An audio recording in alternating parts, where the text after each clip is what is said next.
Hi అండి. వచ్చేసి మా అక్క వాళ్ళ ఇంట్లో గారెల పార్టీ అనమాట. అంటే పండగ అయిపోయిన తర్వాత గారెల పార్టీ చేసుకున్నాం అనమాట. మొత్తం అందరూ ఫ్యామిలీ మెంబర్స్ అందరం కలిసి గారెలు తిన్నాము అండ్ కాఫీ తాగి ఫుల్ ఎంజాయ్ చేసాం అనమాట. స్నాక్ పార్టీ అండ్ గారెలు వచ్చేసి సూపర్ ఉన్నాయన్నమాట. ఇంకా పండగ అయిన తర్వాత మేమైతే మూవీకి వెళ్ళేవాళ్ళం. లాస్ట్ టైం వచ్చేసి బీచ్కి వెళ్ళేవాళ్ళం.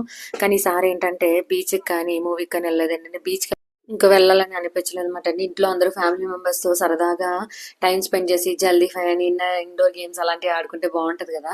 మేము ఏంటంటే పిల్లలు ఇంకా అందరూ కూడా ఇంకా మూవీ అంటే ఇష్టపడలేదు అనమాట. ఇంకా అందుకని చెప్పేసి ఇంట్లో స్నాక్ పార్టీ పెట్టుకొని సరదాగా ఎంజాయ్ చేసాం అనమాట అండి.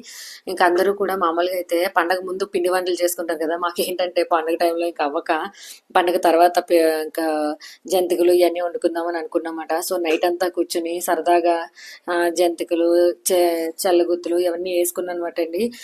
ఇంకా పిల్లలతో అందరూ కూడా సరదాగా ఇంకా సందడిగా అయిపోయింది అనమాట. పిల్లలేమో మేమేస్తాం అని మేమందరం ఏంటంటే మాకు ఆల్రెడీ అవి నొక్కడానికి చేతులు నొప్పి వస్తాయి కదని ఒక్కొక్కరికి ఒక్కొక్కటి అప్పు చెప్పేసి అనమాట. ఒక్కొక్కరు ఒక్కో సైజు వేశారు అనమాట. ఇంకా పిల్లలైతే ఫుల్ ఆటలతో ఫుల్ జోష్గా అనిపించింది అనమాట. ఇంకా అదంతా కూడా ఎంత ఆడుకున్నాం ఏంటన్నది కూడా మీకు ఫుల్ వీడియోలో చూపిస్తాను అనమాట. So please like share and subscribe to my real family blogs. And మా సుశాంత్ గారు ఎంత క్యూట్ గా వేసాడో చూడండి. వాడు ఏదైనా కొంచెం పొగిడితే జల్లి పొంగిపోతాడు పూరిలాగా. So please